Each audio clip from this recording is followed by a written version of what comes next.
And we are recording. Hello everyone, Wesley here from the Mental Awareness Foundation, and we are an organisation that brings awareness towards suicide prevention, promotes mental wellness, and most of all supports grassroots charities that are working on the front line with mental health issues. Now, today we are doing, you wouldn't know this, but we're doing an Under the Radar series. Today's guest is Nicolle Edwards. It's with a double I, not one I. CEO and founder of a great organisation called RizeUp. Now, I'll let Nicolle go get into information about RizeUp. But however, before I do that, I just thought I'd share a few accolades that this beautiful Nicolle has been with. Community Organisation of the Year, the Domestic Violence Prevention Month Award, winner of the Excellence in Volunteer Management Award, finalist Volunteering Impact Award. She's actually done a TEDx talk, which I think is super, super cool. Commonwealth Games 2018 Queen Baton Relay Bearer. Well done. And one that we love, or I love because we're about grassroots, is Westfield Local Heroes Award recipient. So without further ado, but listen, just honestly, I know that I've been through that, but from one human to another, Nicolle, thank you for giving back to your community. And thanks, Wes. We're all in a similar area. Yeah. Yeah, it's very special. So thank you. Yeah. Thanks, Wes. It's nice to be here to chat with you and to meet face to face. Albeit yes. by Zoom these days. But it's really lovely. It's lovely to chat with kindred spirits. It's always fantastic. Thank you. We're in a bit of a unique space, aren't we? Yeah, most definitely. And I guess, well, listen, that leads into our first question. I guess before we get into the serious part, making us all human. Where did you grow up, and how did you make your way to the Gold Coast? Yeah, sure, Wes. So I was actually born in a country at the time that was called Rhodesia, which is now Zimbabwe. Yes. And I was there with my mum and my dad and my brother until I was 2, and then we moved down to Durban in South Africa. Yes. And my dad had actually been in the war for 10 years, and it was a really tough time for my parents and my dad. And so when my brother was 13 and I was 10, we came out to Australia. But what had happened at that point was, up to that point, being in South Africa, my brother was due to be conscripted at 15. Oh, wow. Yeah, so my dad, obviously, he had a terrible time in the war. Yes. And he didn't want that he didn't want that for his son. And so he made the really incredible decision to cross the world. And we came to the Gold Coast. We were on a temporary visa. Was it a temporary visa? Yeah, temporary visa. 2 small children, 10 and 13, and he had $25,000 in the bank. Can you imagine that? Yeah. It's nuts. My dad is just a legend. Yes. And, he's an incredible dynamo, my dad. And we settled here on the Gold Coast, and that's kind of where we've, planted our feet. And so that's where we are. And apart from moving to Melbourne for a little stint when I was in my 20s, we've just been back here. And then I met my hubby, who's also from South Africa, funnily enough. Yes. And my dad was really happy about that, actually, one from the old land. Yep. Yeah, and we just happened to meet here, and it was really extraordinary because I had just moved back from Melbourne, and I'd met this girl because I was going to a wedding, and the girl in the shop had said, we got friendly, and she'd not been here very long, and she was from South Africa, and she said, let's meet up for coffee, and anyway, so we did. And she said, why don't you come over? And she was getting married as well. Why don't you come over? I've got all these boys they've come out from South America. I'm the only girl. Yes. And I went over to her house, and on the dining table, there was this picture of this boy, right? And I picked up the picture and I said, who is this? And she said, oh, that's my fiance. And I said, I know him. I went to school with him in South Africa. Whoa. Stop. And in the photographs, when we were about 9, we were standing next to each other in the school Yes. photograph. Isn't that nuts? Yes. So Gareth actually had come through, traveling through South America for 6 months, and he was the best friend. You know, he'd come out for the wedding, and he had dreadlocks down his back and, you know, beads in his hair, and and that was it, Wes. We were, that was it. And it was, that was 20 odd years ago.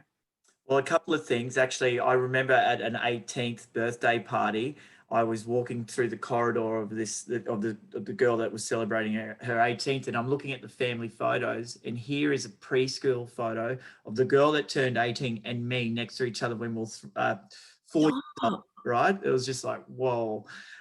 Weird, isn't it, Wes? My father also was a migrant. He actually escaped Romania during the communist era, during Ceausescu. Wow. I always enjoy, I enjoy everyone's story, but I always have empathy towards people that have come from other countries, and well, because my father also wanted a better life, right? And you know, it's obviously we are such kindred spirits, Wes. Thank you. And well, listen, and you don't really hear the accent there. So when you said you're from South Africa, I'm blown away. We're blessed because you're here, because you've created a great organisation, RizeUp. Mind telling us about RizeUp and how it began? Yeah, sure. So I guess to preface, so obviously RizeUp, we are a domestic and family violence support service. So we are an add value to the frontline specialist services, right? And a specialist service is a refuge or a crisis service. Okay, so I'll circle back to that in a little bit. But essentially what we started, this RizeUp was started just over 5 years ago. And I've been doing this work for about 9 years, actually. I've been sort of dibbling my toes into it. And I think to preface my passion and why I'm even in this space is I sit in a heavily social justice space, right? And I always have. And in my TEDx, I kind of go into that a little bit more. But ever since I was a tiny little girl, I used to feel this fire in my belly, right? I used to feel like I didn't know what it was. I had this, this burning sort of fire, and I didn't realize, but until much later, I realized I was able to connect that I would feel this way when I was confronted with some level of injustice or bullying or anything. So I've always been, my whole life, being a little bit outspoken about, even at school, if someone was being bullied, it would make me crazy, and I would be in there and always sort of throwing my voice alongside the people who perhaps, didn't feel confident or whatever. So, and when growing up in South Africa, I think for me it was a racial injustice. I talk about this story when I was away on holidays, and we were sitting in a booth, and there was a tall African man that was standing at the buffet, and he was getting his breakfast, and we were at a hotel, and the people in the neighboring booth, they were sort of making fun, and making fun of this man. And I couldn't understand it. I was probably about 7, and I really didn't understand what was so funny. I didn't get it. And I think that's testimony, obviously, to the way that my mom and dad, have brought me up, and that these are our values. And so I guess for me with RizeUp, a few years ago, I had heard of a woman that had arrived on the Gold Coast at the Gold Coast Hospital, and she had her baby. The baby was about 7 months old, and she had 3 other children. And what had happened was she had crossed our beautiful great land of Australia from Perth to get to the Gold Coast via train. Wow. And all she had was this backpack and these children. And what had happened was she'd actually been in such great fear for her life that all she felt she could do was jump on a train and cross our country. Even today, 9 years later or whatever, I still get goosies. And to have that level of fear, I couldn't even sort of get my head around it. And the perpetrator was her husband and the father of her children. So I was contacted, oh, Nicolle, through a friend of a friend, oh, Nicolle, do you have anything that might support, have you got any goods, that we can, Yes. provide for this family? And then I did a bit of a call out to my friends and family. And by the end of that first week, we'd all but housed her. It was nuts. Oh, wow. And that was just my little network, right? So it really sort of struck me like, gosh, people are so cool. Like, people are really amazing, that they were able to lean in. And I think people don't really, I think for a lot of people, they get a bit, I don't know, sometimes there's that, I don't know, there's lots of incredibly well-established services out there and charities and whatnot. And I don't know, sometimes I think people aren't connecting as well as they should to some of those bigger charities. And so, little bit by little bit, I started asking questions like, what is this? My mum and dad have been together for 100 years, and we live in this beautiful, healthy, respectful space. And so I started asking a few questions of the workers, and you've got to remember, Wes, and you would know this, like the refuge, that whole domestic and family violence space is really undercover. Yeah. Because the families that they're supporting are at the greatest risk of lethality. So they're in hiding. Yeah. So, it's not homeless shelters or anything that are public and you can drop it off. Like, this is a really, it's heavily risk space, high risk space. And, the next time I was asked to help shortly thereafter, it was a woman that she had been in a property on the Gold Coast for 5 days. I think it was 5 or 7 days, something like that. And she had a little 4-year-old boy, Wes. Mm-hmm. And, the service that I'd kind of been chatting to said, oh, Nicolle, would you mind dropping some stuff off? And I went there with a friend's hubby in his ute, and we just dropped some stuff off. And I walked into this property, Wes, and literally she had nothing. She had a single mattress in the bedroom off to the right. I'll never get this out of my mind, And the woman was really, it's a tough one. And I'll circle back again with this because it has informed the way that we work. But she was really so disconnected, Wes. She was so disconnected that, she was embarrassed. Yeah. Mm-hmm. She was embarrassed, and it was so sad. And, there was the single bed. There was like this old wicker, 1970s. It would have come from like the op shop or something, and it was dirty. The cushions were dirty, and she was sleeping on that and letting her little boy sleep on the mattress. And there was no pillow, Wes. There was no linen, nothing. And this is on the Gold Coast. This was driving me bloody nutso. And so I sort of felt there were two things. Like, A, this is not sustainable. She's going back, mate. Like, this is not sustainable. She might be safe right now, but you need support, and you need, provisions and things that we all take for granted. And without that, and, she's taken her little boy away from his bed, his toys, his pets, his school or whatever, his kindy. And for so many mums, they go backwards because it's not sustainable, to be in this situation with nothing.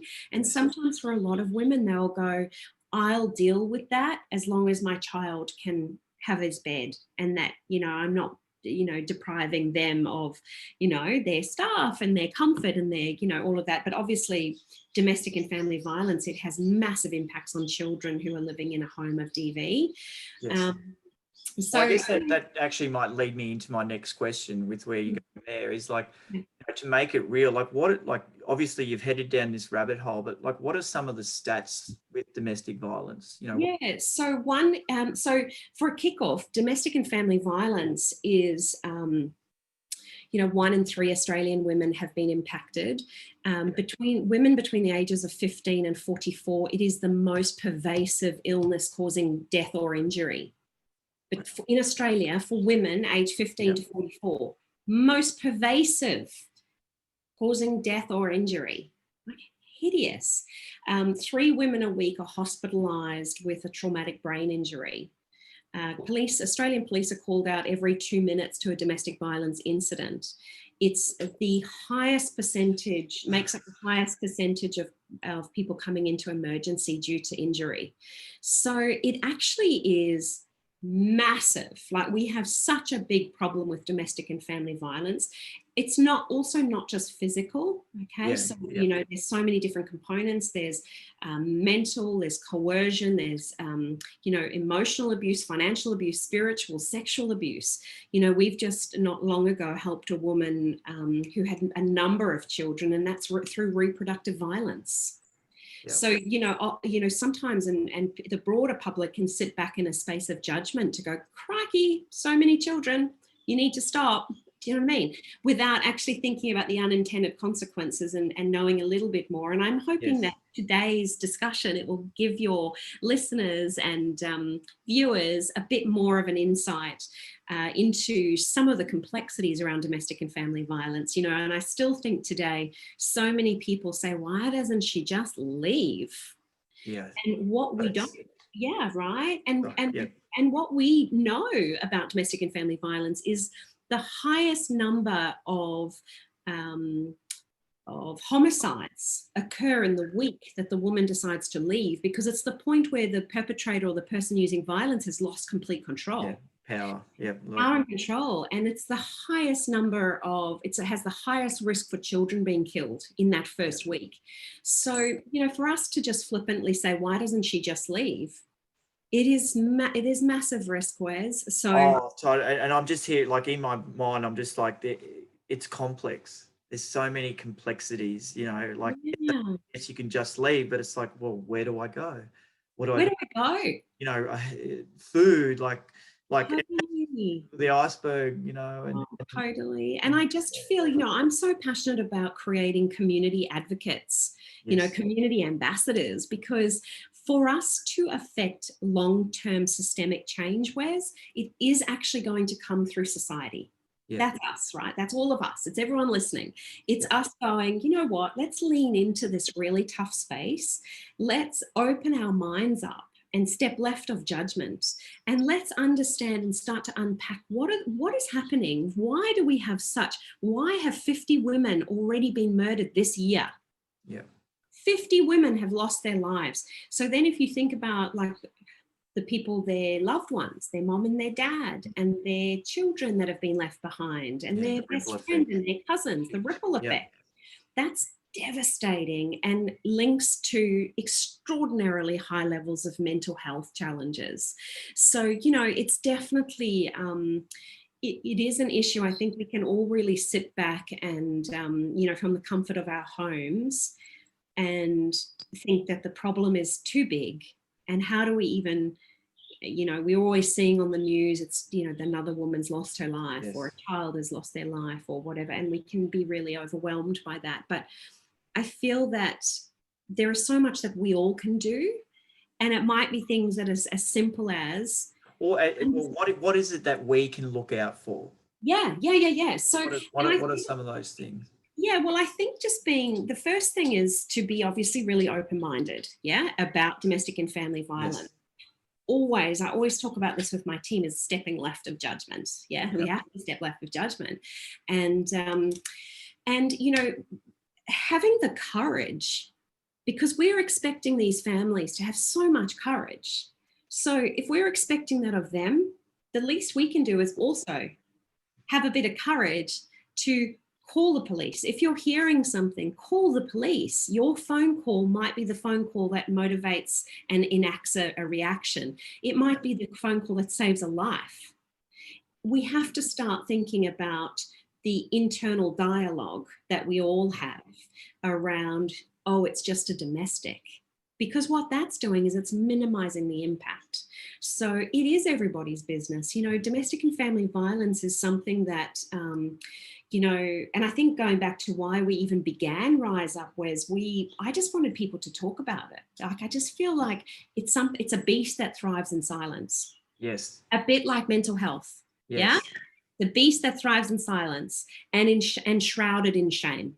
So first of all, the shame lies squarely on the shoulders of the perpetrators or persons using violence. That's where the shame is. And for so many victims or victim survivors of domestic violence, they hold and carry a lot of shame.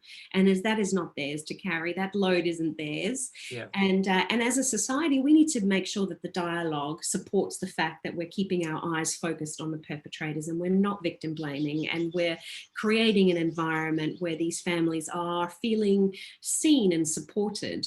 So now, 5.5 years down the track or whatever, from where I've gone, let's just get people talking about it. Like, we're connecting with about 600,000 people on Facebook alone. Like, it's nuts, Wes. Yeah.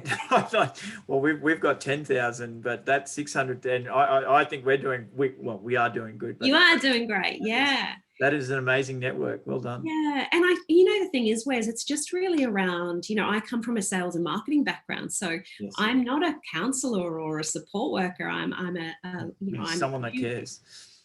I'm just a big softie and I would lose it. I can't deal with it. But I feel like that's what we all have a lane that we can swim in. Yes. And we can all do something really proactively to help change endings and create new beginnings.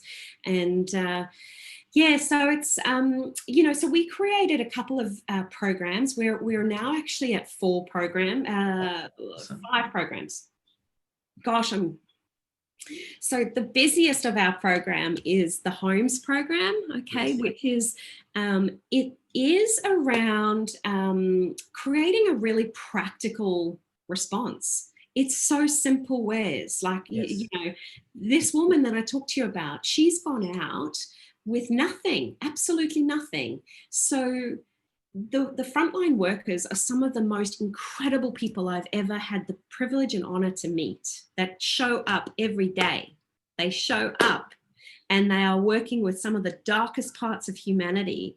And, for me, it's such an honor and a privilege to be able to support them do their really important work. And so what we do is, as we're working with the frontline services, we now never meet the families, okay? That's part of our process. We never meet the families that we support. That's good old-fashioned altruism, okay? So we don't need to be thanked or anything like that. It's nuts. That drives me a bit, ugh, I hate that, because it's not what it's about. Correct. It's about, we just want to go in, we see you, we believe in you, we got you, go. There's no judgment. Yep. Yeah, no judgment. Just like you just go. The community supports you. So the enormous social impact is profound. And so essentially what happens, I'll run you through the process. So we work with really high-risk families, okay? Yep. So families that are at risk, so they are being relocated to areas that there is no support network or friends and family. And at the point that these families are in a refuge, for example, they extraordinarily isolated, Wes.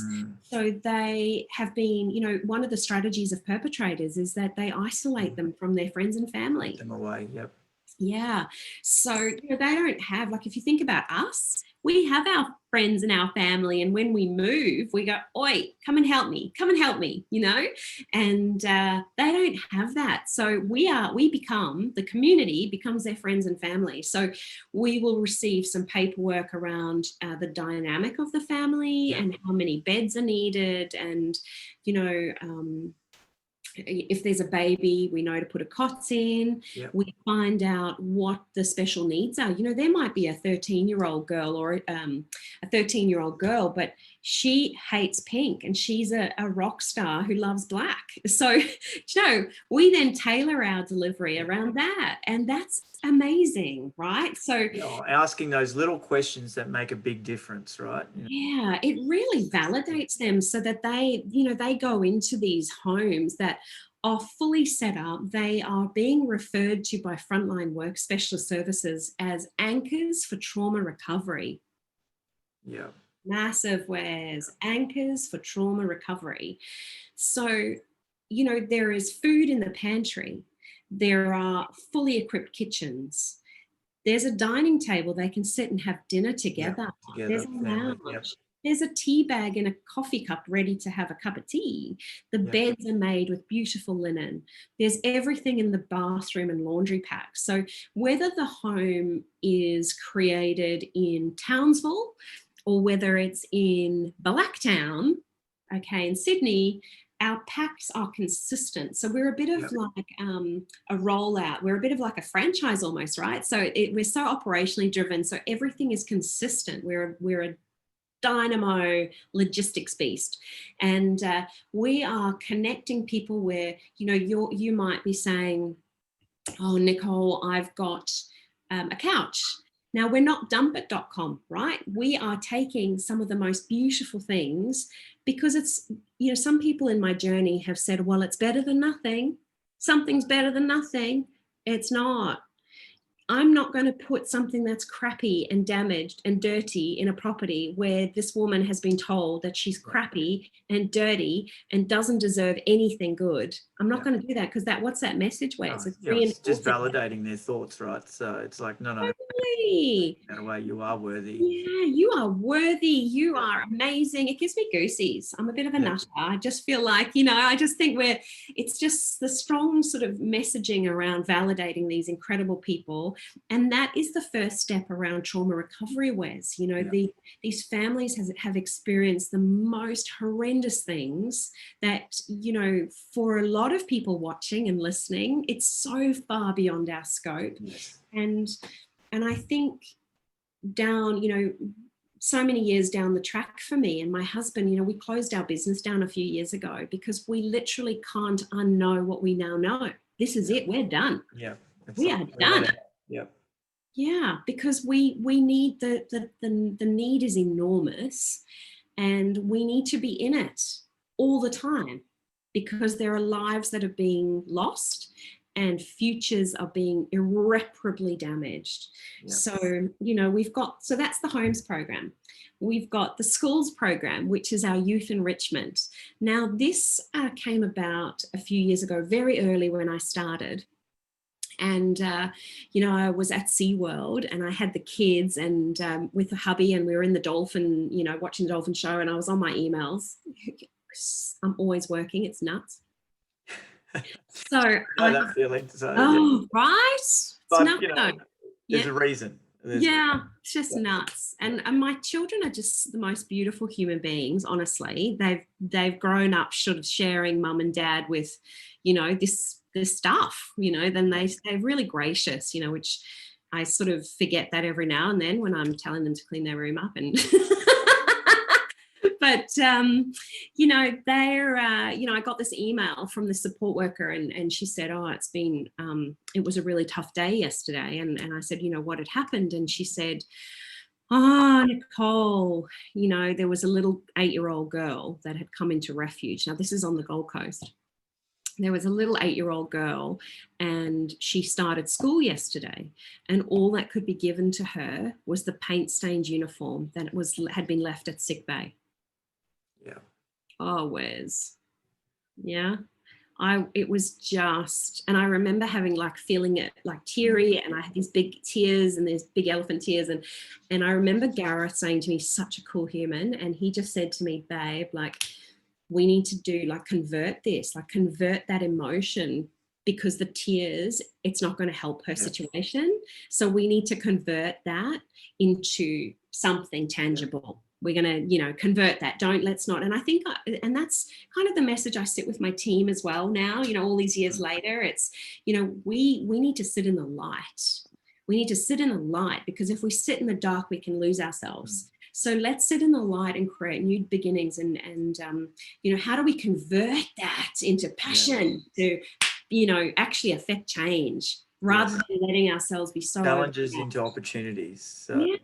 Yeah, right. So the schools program was created shortly thereafter, which is essentially, you know, we receive lists from the refuges and the services to say, look, we've got little Johnny and he's starting school in 3 days' time, and he needs 2 pairs of ruggers, he needs a hat, he needs shoes, he needs a top, he needs a bag. Can we help? And then we put a call out to social media, because we're social media like driven, obviously.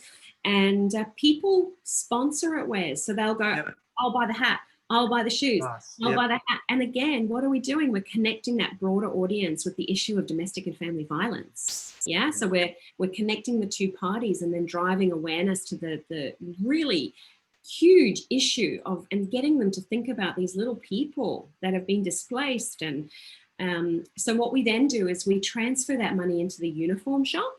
Yep. And mum can go and, and buy what she needs, and, buy what she needs. And it's super empowering. Like, it's just so cool, isn't it? That, she's being validated. She can go in there with confidence that the little boy is going to start school. He's not going to stand out for all the wrong reasons. And it's giving us a chance to help kids in our very backyard, Wes. Yeah.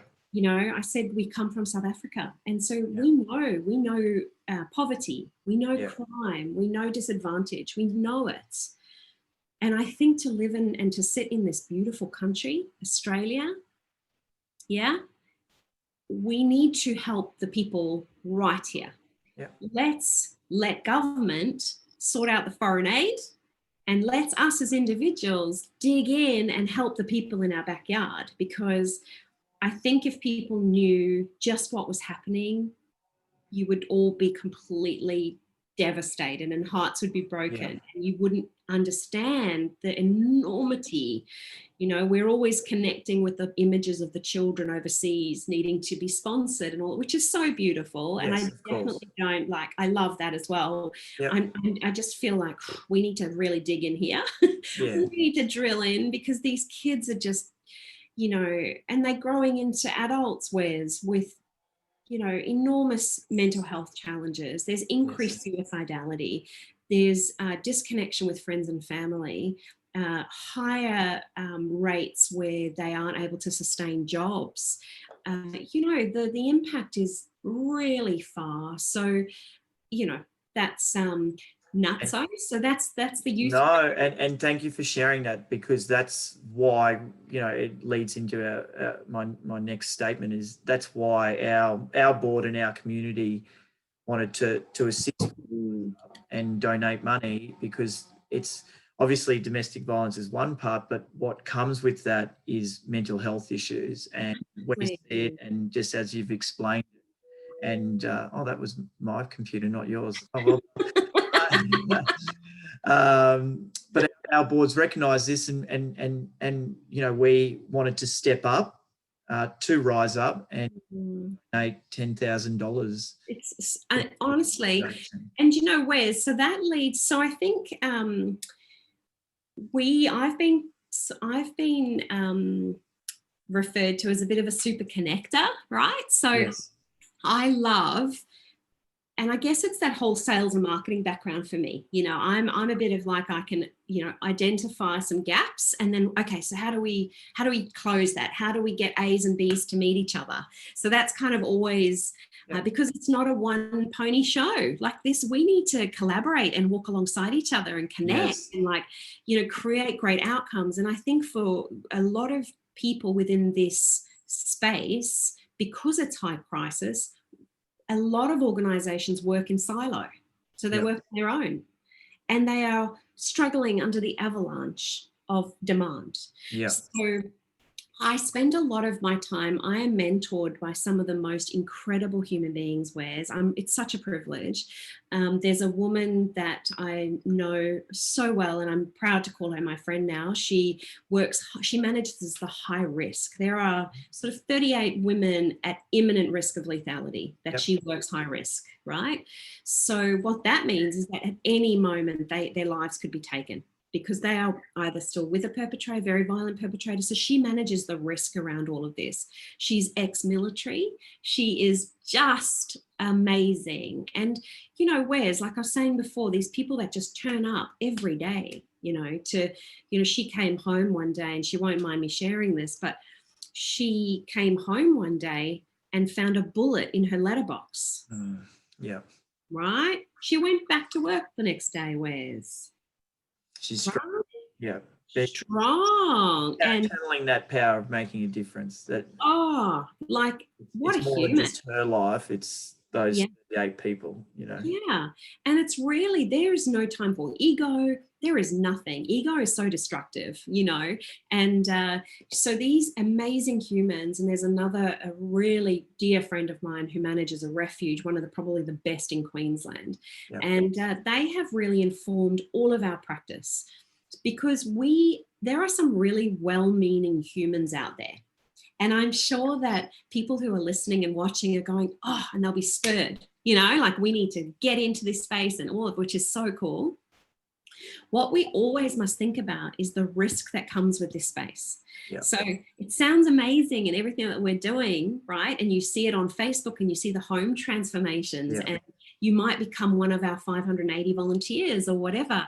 And then you'll really discover a little bit more around where there's a very, very vulnerable woman, there is a really dangerous perpetrator. Yeah. Yeah. So we sit in the risks navigation really heavily. So everything that we do is managing risk for my team. You know, my team comes first, Wes. So safety. I get it. Yeah. Safety. Like if I didn't have my team, or if something was to happen to one of them, I wouldn't be able to sustain, I can tell you, like, because that will be me not navigating risk. Yeah. So all of our processes and policies and everything have been created around managing risk, like we're sending our team into these spaces. I need to know where the perpetrator is. I need to know if he knows where the property is. I need to know if there's weapons involved. I need to know if he's incarcerated, all of those things, so that then I can make and my homes manager, my team, can make a really informed decision. And, you know, if it's not safe for us to go in, if the level of violence is a 9 out of 10, I'm not going to send my people in. Yeah. So let's look at another way that we can deliver the service. You know, is there a way that we can get it to them in a really safe way without, I don't need to send my people in. Yeah. So yeah, it's lots to consider. And I think going back to like that whole identifying the needs, and then it links with you and this incredible opportunity. One of the biggest things that I've heard at the front line is that there is such a massive wait list, Wes, to get into sort of counselling. Yes. You know? So for some of the families that are exiting out of refuge after 12 weeks, you know, in this one particular refuge, they have a full-time occupational therapist and there's counsellors. Not all the refuges have that, okay? But can you imagine then exiting out to independent living where you're completely isolated and you're in so much trauma still, and having to be then waiting 5 to 7 months to get into some counselling? Yeah.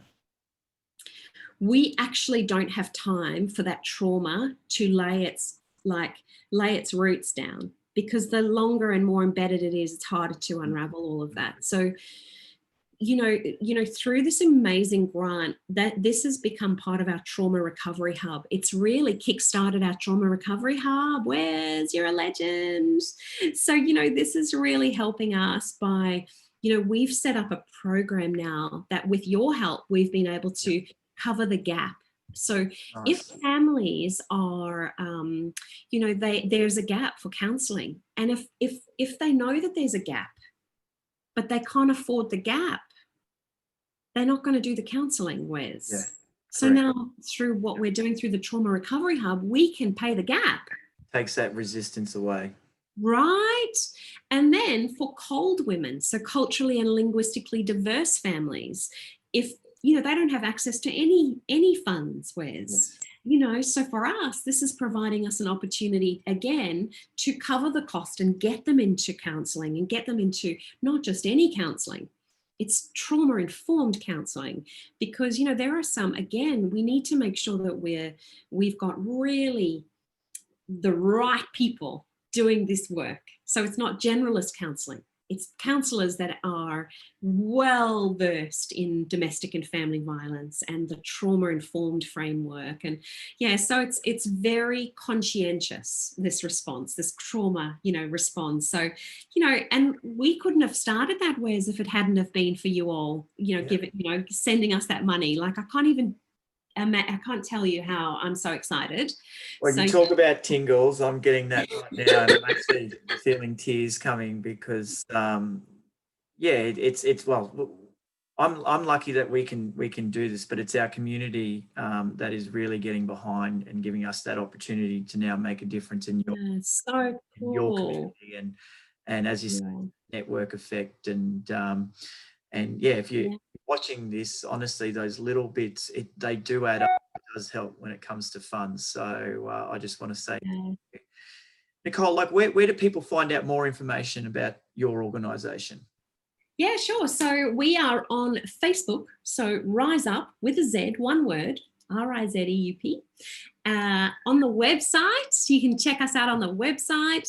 There's lots of opportunities. We've now launched in New Zealand. Oh, well done. What the hell? Cross the ditch. Yeah, cross the ditch.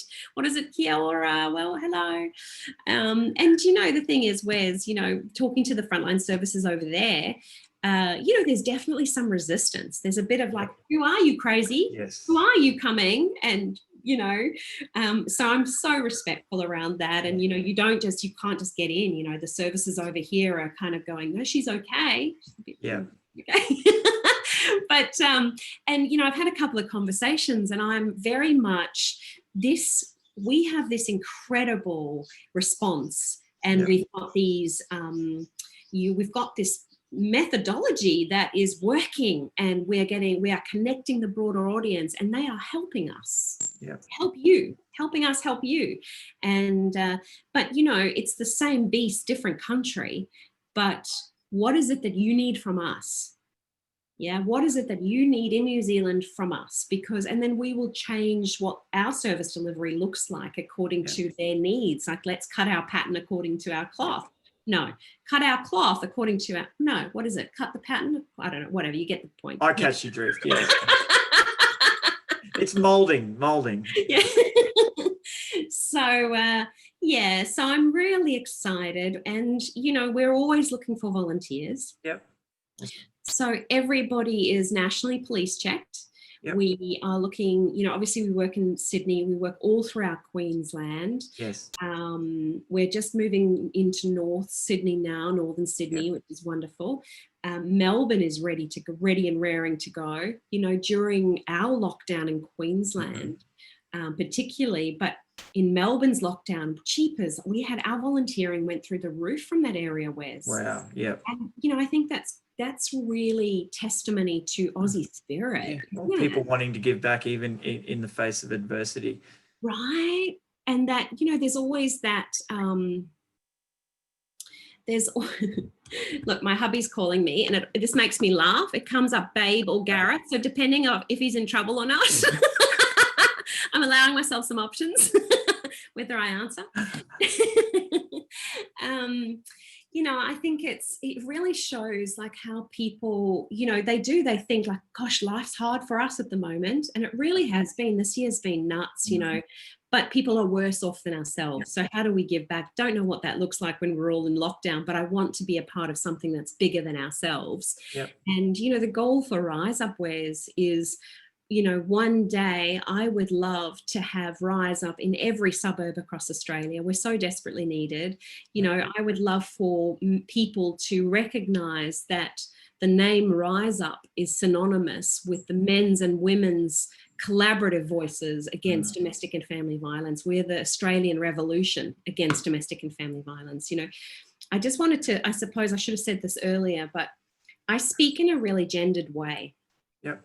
Yeah, speak in a really gendered way. And it's tough for some people to, they always say, what about the men? And it's true, I get it. Like, there are so many incredible men out there. And when I talk in a gendered way, it's not to minimize nor negate or dismiss or question the real impact of men being victims of domestic and family violence, because there are some horrible people in both genders, right? There really is. We talk in a gendered way because we need to, not only is it underpinned by research with the statistics around the homicides and the level of violence against women. And in Australia, we have a massive issue with men's violence. So men are at the greatest risk of violence from other men. Okay. And that is usually in a public space, in a sporting environment, at a club or a pub, something like that. And women and children are at the greatest risk from other men's violence, and men who they know. Yep. Right. So I just wanted to be really clear around that, to just, because some people, get a bit offended when I speak in a gendered way. And Sure. it's definitely, there are so many incredible men, and in the vast ocean of amazing non-violent men, it's actually a drop in the ocean that use this violence. Mm-hmm. I think the biggest thing, what we need from the men as a whole, is to realize that silence is collusion. Mm-hmm. So we need the men's voices Speak up. to speak up and to change the change the language and change the outcome. Yep.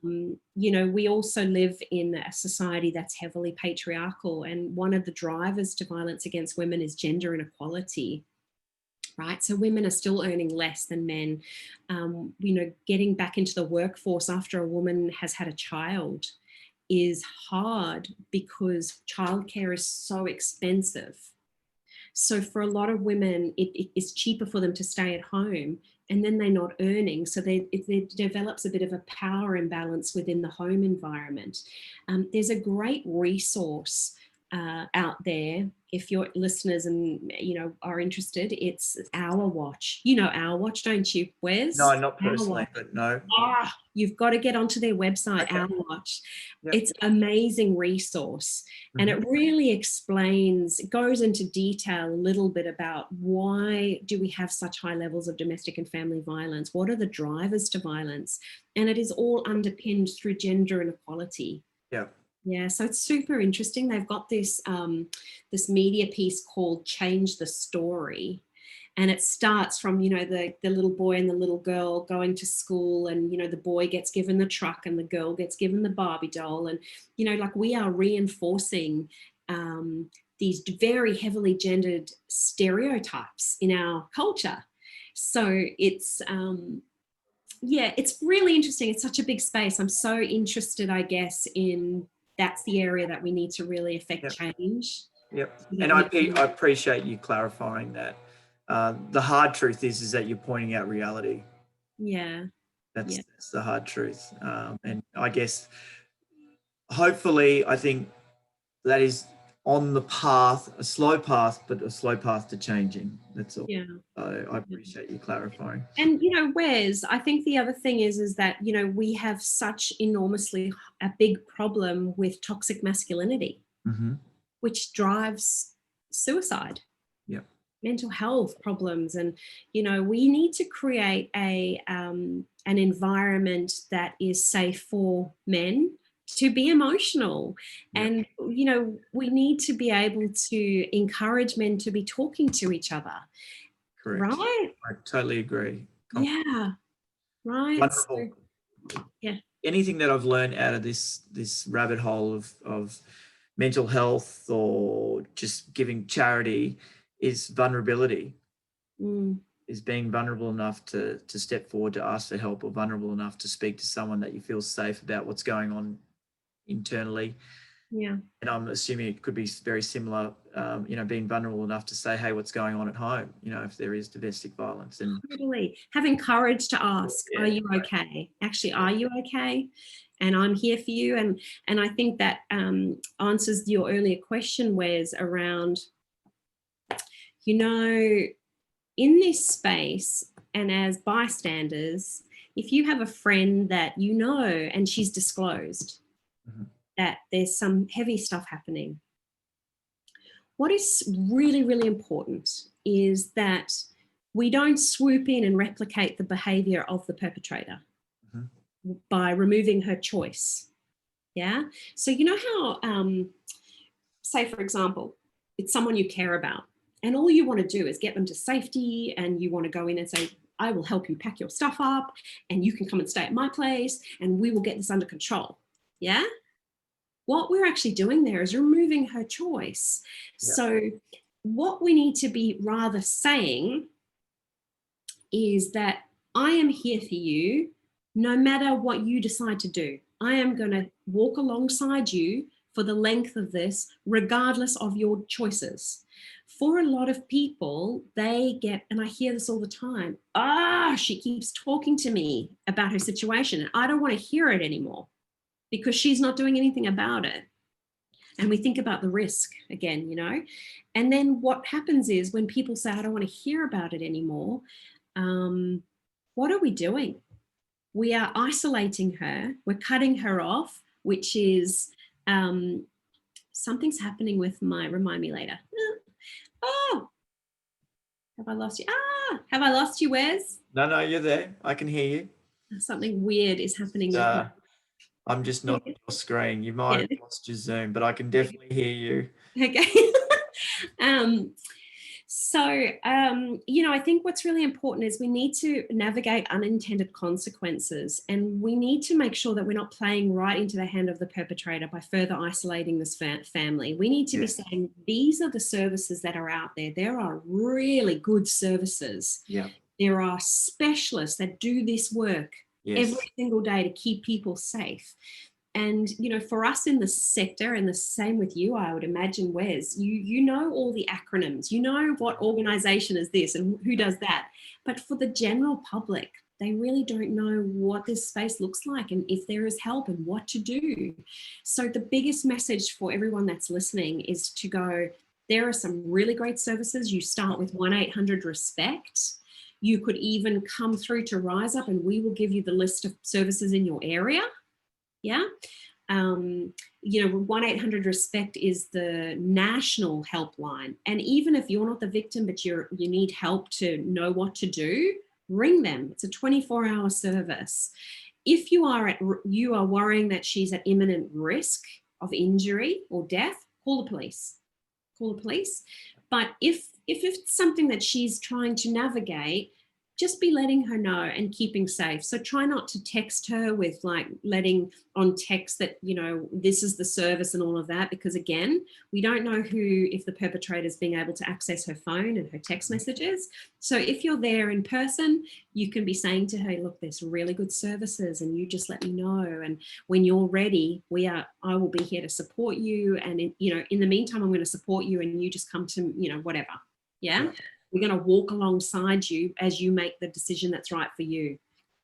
So, yeah. Nicolle, just to finish, mental health's important, and you know you deal with some pretty heavy stuff. Yeah. You know, what do you do for your own mental health? Like, how do you take time for yourself? Yeah.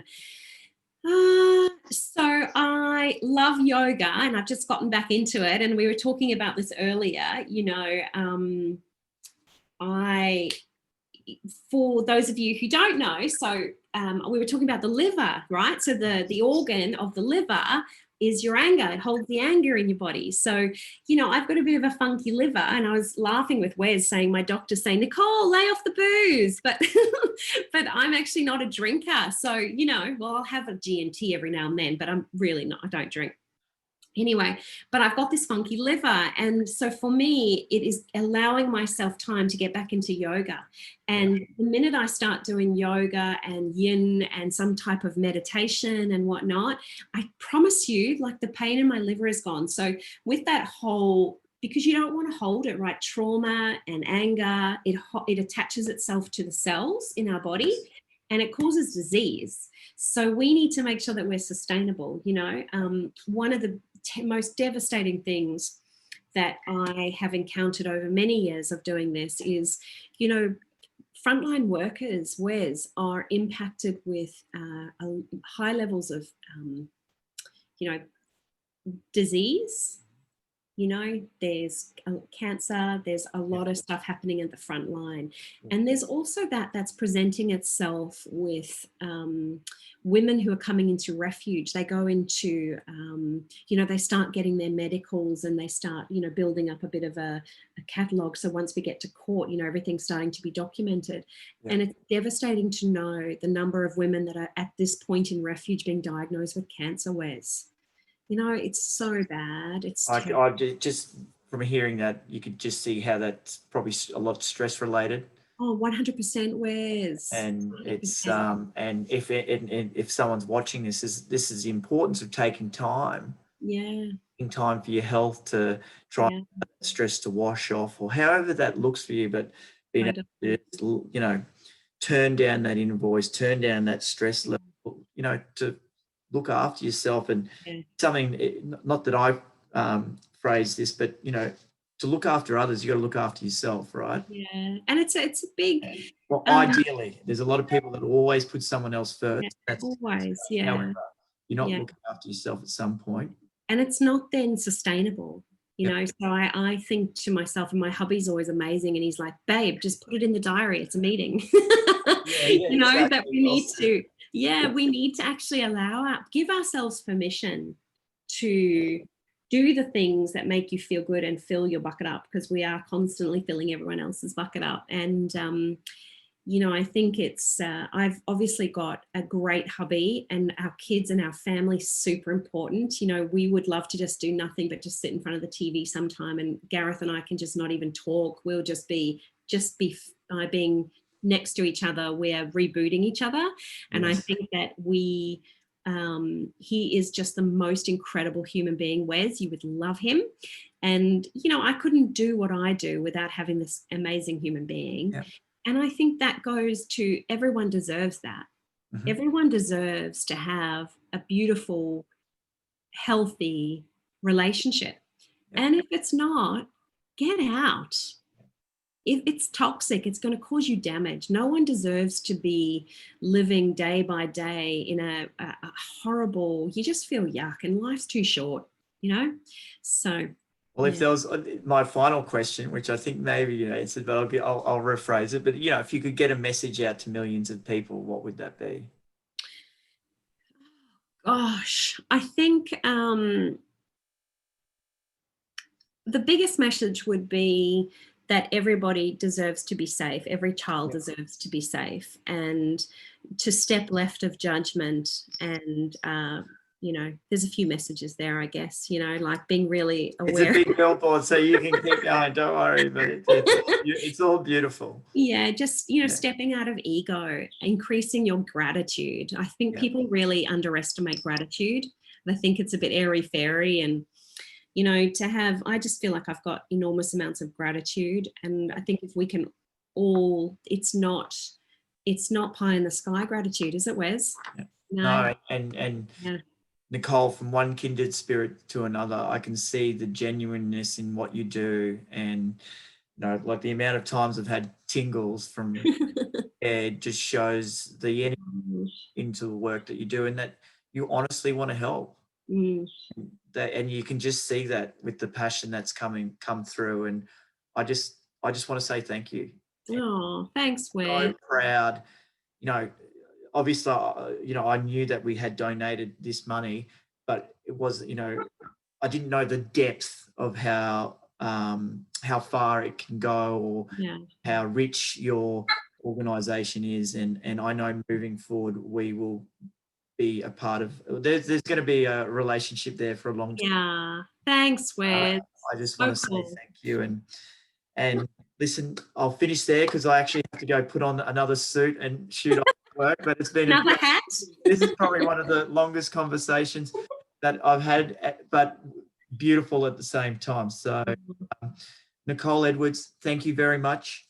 Merry Christmas. Merry Christmas to you, Wes. And keep up the beautiful work. And we will no doubt meet sometime in person. Yeah, thanks, Wes. And, you know, it's so beautiful to meet you, and I really look forward to catching up. And to everybody out there that's supporting this amazing human being, Wes, and his mission to, you know, with mental health. It's just, I'm really, really grateful to have this opportunity, and for you to keep on supporting Wes. You know, bunch of legends. Make sure you call Babe back. Yeah. I thank you. I'm going to end this, but we will sometime. Say hi to Gareth or Babe. Babe, yeah. Appreciate everything. You take care now. Thanks. Cheers, see you, beautiful. Bye. Bye.